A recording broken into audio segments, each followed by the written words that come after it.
everybody, it's Monday, March 6th, and my name's Aquila, and this is a Lefty Knitter podcast. I didn't do an intro yet, so let's do that.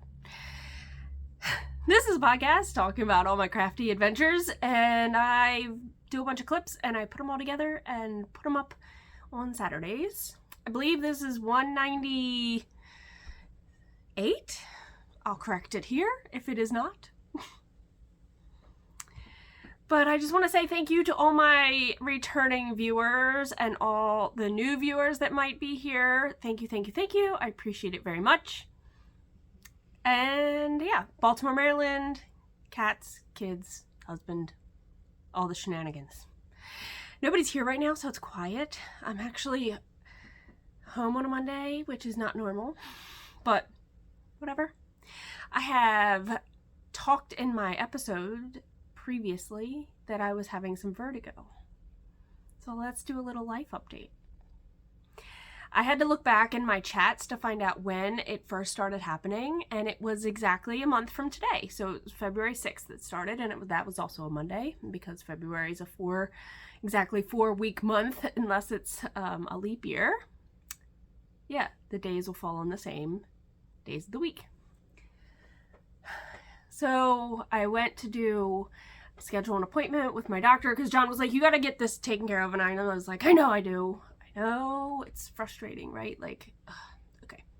So I go to make an appointment through the online portal, and it's like, oh, the way you answer these questions, you have to call because this sounds urgent. And I'm like, frickin' frack. Okay, fine. I call, they get me in today. They get me an appointment. Not with my doctor, but that's okay. This doctor was very nice. I get there, I answer all her questions, I do all the things. She lays me down on the table, and like we've already said, it's probably vertigo, right? So, but she lays me down on the table, she asks me to turn my head to the side, and she's like, it's happening right now, isn't it? And she's like, keep your eyes open, I would need to watch them. And I was like, okay. So I have benign positional vertigo, meaning the crystals that are in your ears are all out of whack. So now I need to go to physical therapy. And I guess based on the balance tests that I get done, will determine how long I have to be in physical therapy. That's okay. I got to get this fixed because it's no fun. If you've ever had it, you know. If you know, you know. So. But I told you all in the last episode, I wanted to get the back of Hazel's Wednesday vest done. That's done. Ready? It's done. And this is where I was. So I just put it on a cord. Oops, wrong way. I was where the little scully skull is. I finished that row and I did the last row. But I also, yesterday, it was so nice out here. I mean, it wasn't super nice. It was a little windy, but we were outside like all day yesterday on Sunday. So I decided let's cast on one of the front panels that I want to do. And guess what? I finished one. So this will be this panel here because it has the shaping. See, there it is. And it's going to get seamed here. But it has the shaping for the neckline. So that's awesome. So I just need to, it was so much more manageable with only 2 balls of yarn. And then, like I said, I'll seam this, I'll seam here. Yeah, I talked about it a lot more in the last episode. So now I need to put these stitches on hold on some sort of holder, cast on the other side. And then like, I feel like a lot of it's going to be done, which is really so, it like, that's, I was saying that I felt like it was a slog in the last episode or even the one before that. And I'm feeling much better about it now. So I'm also feeling much better that I have some sort of like doctor telling me this is what's wrong with me. And that I have to call tomorrow and start getting I have to get in with the physical therapist tomorrow. Well, call to start getting in. I don't know how quickly that's going to be. mean, I've been doing this for a month, but I you know, I don't want to keep doing it, right? So call tomorrow, figure that out. But yay!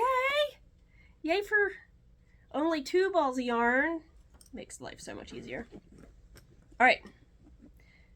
That's what I have to show you and tell you and update you and whatnots. So till the next clip. So you want to see other crafty things we do? This isn't so much crafty, but helpful, I guess. Okay, so first we're gonna make a fire starters. Silliest thing ever, but they work really well and they're not expensive and way cheaper than the ones you buy in the store that don't work quite as well. So what you need is a paper egg carton. Paper. Then you need to save okay. Hayes says she wants to help. She's never made them before. I already started, so you can help make the second batch. Then you need dryer lint that you've saved. Dryer lint. Ew, gross. Your face is like orange from Chef Boyardee's. Okay. Nobody cares. And then you need to buy just plain melting wax for candles, not scented, not anything, really plain and boring. And then you need to have a dedicated vessel to melt it in because, you know, wax. So we just have a vessel that John bought to make candles at some point in his jumping around career. And so it's just a glass measuring cup. I'm gonna get that. Hey, stop. Alright, so this is hot, so please. Then you take it and you melt it. It's all melty-meltied. And then you pour it in each of your spots. Melty. And it dries. And then it's a great fire starter. So we use them, we put them in the camper. We have them here at the house. And So we're going to make a second batch. We'll make a second batch. To show you how to. Well, no, I don't think people need to know. I think people have gotten the picture with just this simple exercise. And it dries. And they look weird and gross, but that's it. Fire starters, homemade, inexpensive, because you can buy wax. I think we got even some at Walmart at some point, so you can get it wherever. All right. Okay, don't do that. All right, talk to you later. Okay, so I had this order I had to crank, and I just wanted to show the general public. I know you guys only probably, well, no, I shouldn't say that. Some people may have only seen this in podcasts, and it's the ice yarns. Some of them have colorways on them. One of them didn't. But I wanted to show these because they're really interesting, and I've never actually seen them in person. They're reminiscent of like a... oh my god, I can't think of any of the rustic-y ones. Not quite a Patton's Croix, but some of the others that are... I'll think of names and I'll insert it here. But I just wanted to show you guys these colors. They're really pretty. And I don't know how much they run for. Maybe I'll look that up and put that on here too. But they're interesting. They're from Turkey. Ice yarns made in Turkey. And it's a 75-25. Yeah. And it's 420 meters. So I'm not sure how much that is in yards. But yeah, I wanted to show you guys because I thought these were cool to see in person and touch them. So yay. Hayes, what do you call this? Rainbow sky. Rainbow sky. It's a good rainbow sky, isn't it? Yeah. Yeah, it's a really good rainbow sky. I hope everybody can see it in the video. I can. Yeah, I can see it too, so I think people will be able to see it. This is good rainbow sky. It's a really good rainbow sky. In the video. Yeah. The pretty water. It looks super cool with the water. Yeah. I mean, I'm gonna Alright. It's Thursday, and I have to just come on here, like, right now, because I stopped at the post office. I thought I was going to have another package coming, And then I open it and I was like, well, I didn't expect something from this person. And this is, well, I don't know if she wants her to say. So I'll ask her, and then if she lets me, I'll put the information up here. This is so sweet. So some of you may not know. I mean, I have tattoos, and I guess you guys can see some of my tattoos, but I have a tattoo on my back of the constellation Aquila, which is spelled with one L, and it's the golden eagle. And the note said, I saw this, and I know you spell your name with two, but I had to get it. So I knew what the fabric was going to be before I even looked at it. Like, I knew what it might possibly be, I should say. I didn't know exactly what the fabric was going to be. I'm like blown away. Look at this.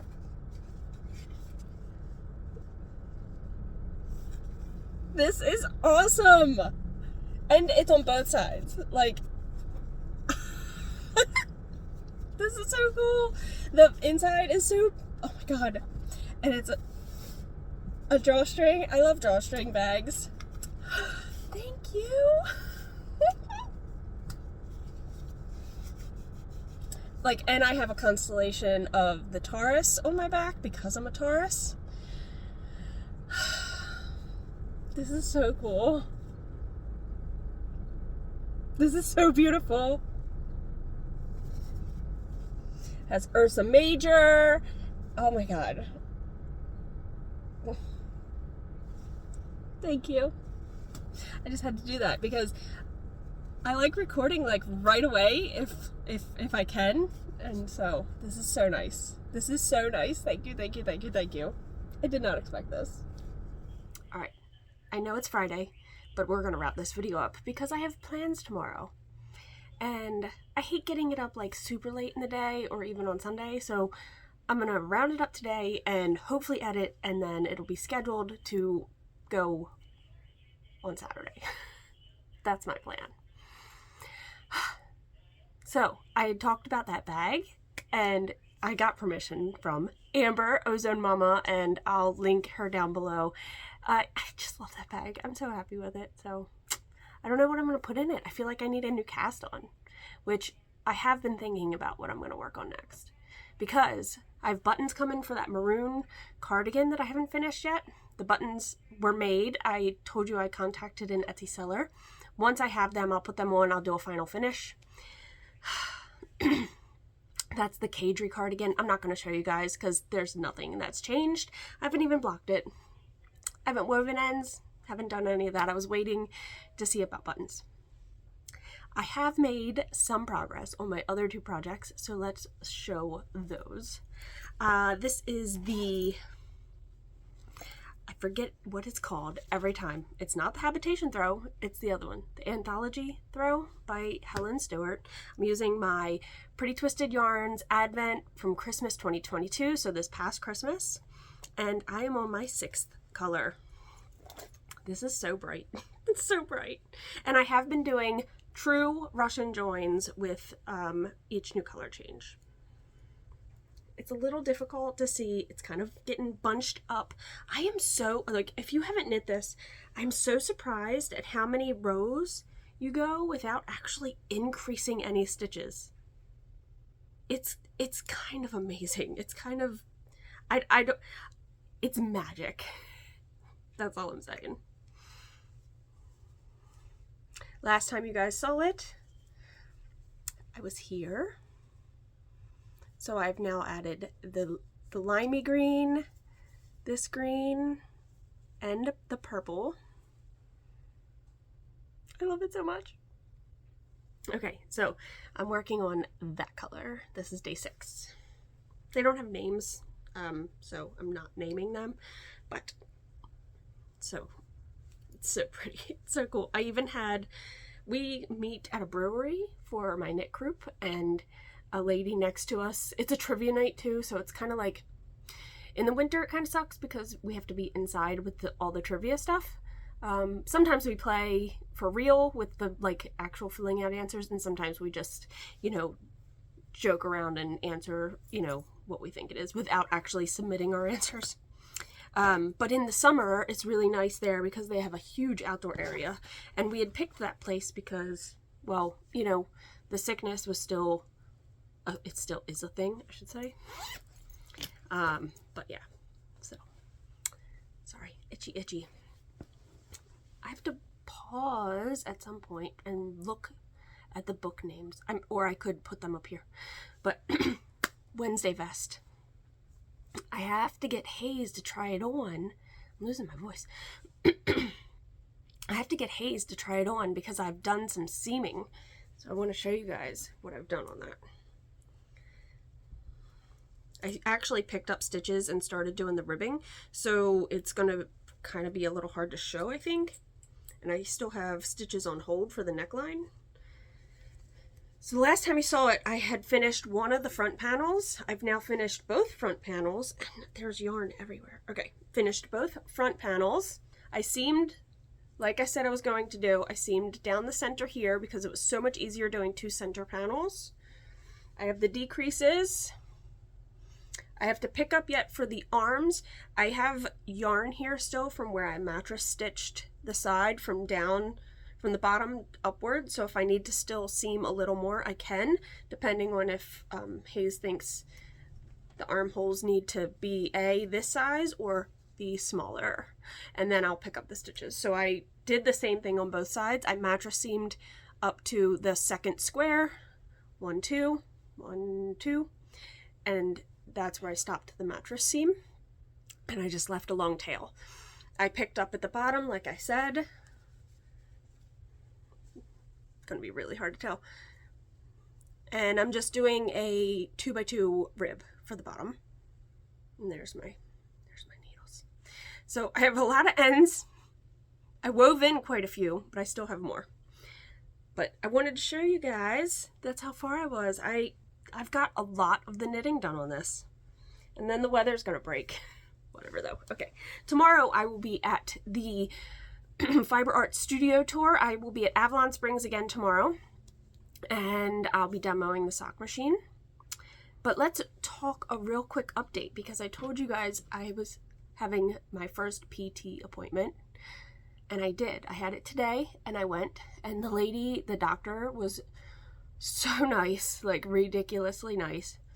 She said it seemed like a classic case of the positional vertigo, and she ran a few tests to make sure that it was what they thought it was, the classic benign positional vertigo. And there was some, like, a lot of following fingers and reading this, and she watched my eyes do a lot of things.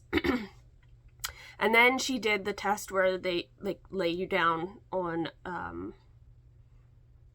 like a table thing, whatever, and we found out that it is problematic in my right ear, and we did all the tests, we did all the maneuvers to correct it. So she showed me like a model of the inner ear, and there's really 3 tubes, and I can't remember exact. She told me which tube it was, and this is the exercise, the movements we have to do to fix this one.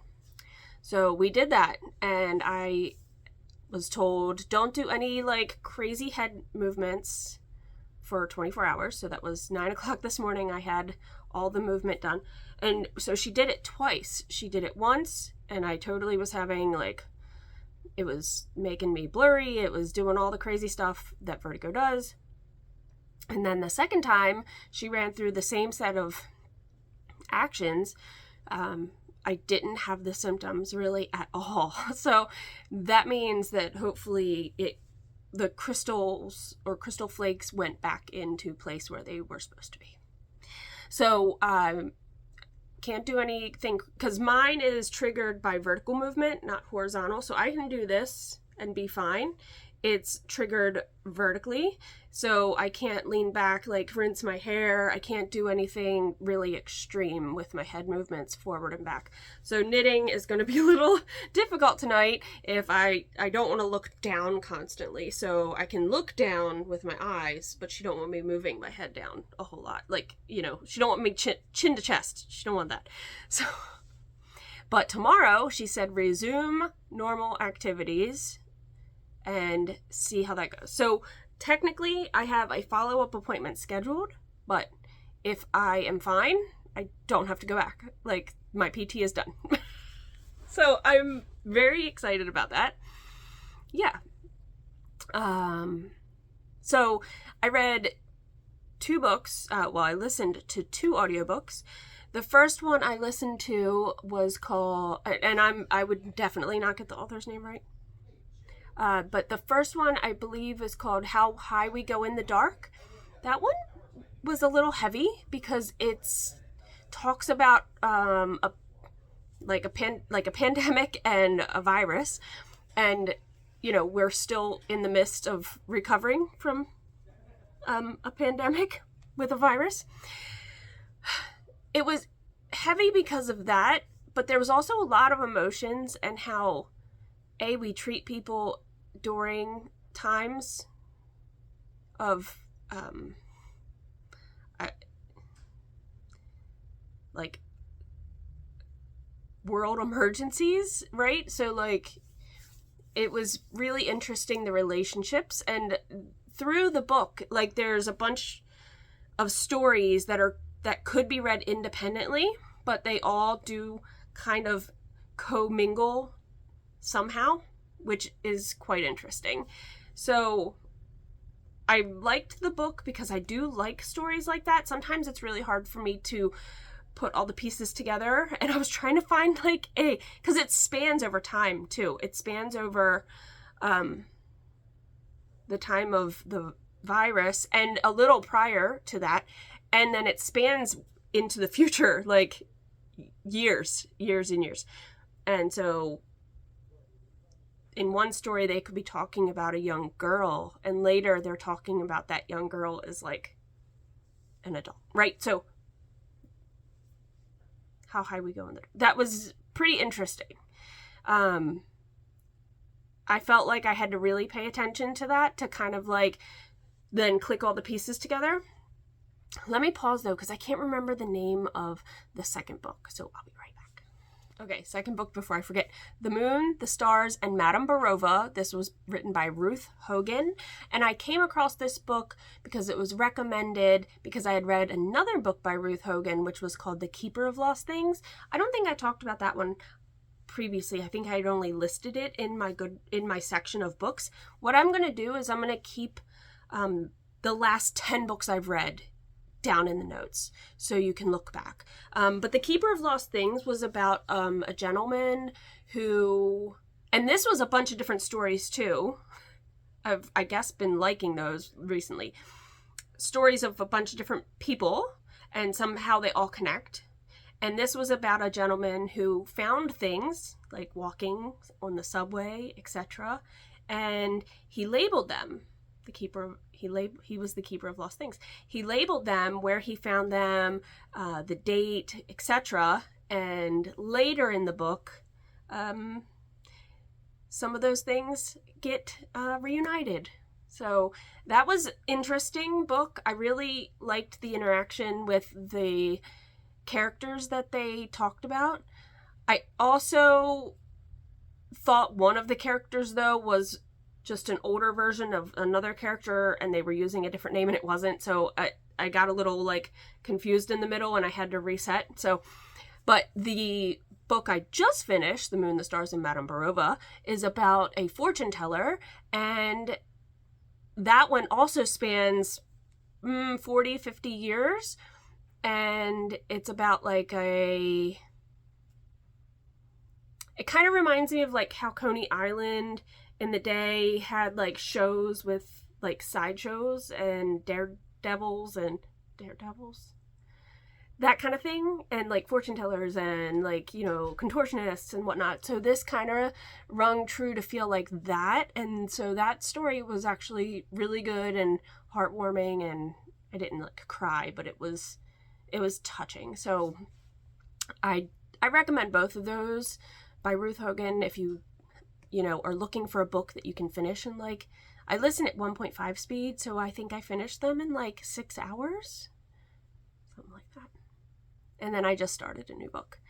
I'll put it down below. I can't even think of the name of it. I just started it like this morning. The Summer House. The Summer Place? I think it's something like that. It'll be down there.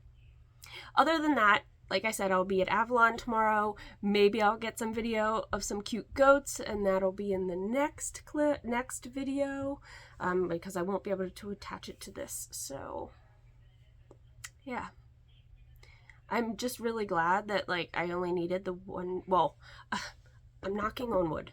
I hope I only need the one PT session, and that's done. That would be really nice. We'll see. We'll see. And I'll keep you updated.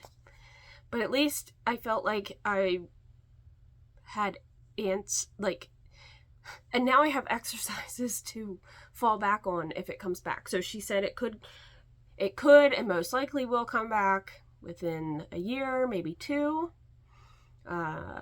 And when it does, it'll most likely also be in my right ear again. And I will have my sheet that she gave me of how to do the exercises to correct this. And I won't actually have to go to PT unless it doesn't correct it. And then I need help, professional help. Not saying that you should ever go and just YouTube the maneuvers to fix this. I think you need clinical diagnosis to make sure it is that type of vertigo, because there are definitely different therapy sessions that they do based on what type of vertigo you're diagnosed with, because it's not always the same. There's ones that are based on having a cold and a sickness and affecting your inner ear. That's not the same as the crystals dislodging, which can be from like head injuries, car accidents, maybe you go to the dentist and have some dental work and it shakes your head a lot. That can also cause the type of vertigo that you need your crystals realigned. I know, like, I have no clue what triggered this in the first place, and it was probably something maybe, I mean, I don't know. They also think I should probably still go to an ear, nose, and throat doctor just to have it on my chart. So where we are. Well, I hope everybody's well. It is cold here today. It is really cold. It's like 40 some degrees. I don't think we're getting over like 45 today, which sucks. I know a few of my podcasting friends in a group chat were talking about how their school districts were closed because of the chance of snow. I think we had maybe a calling for a chance of maybe flurries, but it wasn't enough for them to even think about closing schools here. So, but that really sucks, because I think they even said it was like their last day that they were allotted, and if they use any more days, they will have to go into the summer, and that just really sucks. I hate when that has to happen. I don't remember it happening so much when I was in school. It seems to happen way more now, but that's another story to tell. All right, well, take care of yourselves, check on each other, and yeah, peace, love, and happy crafting.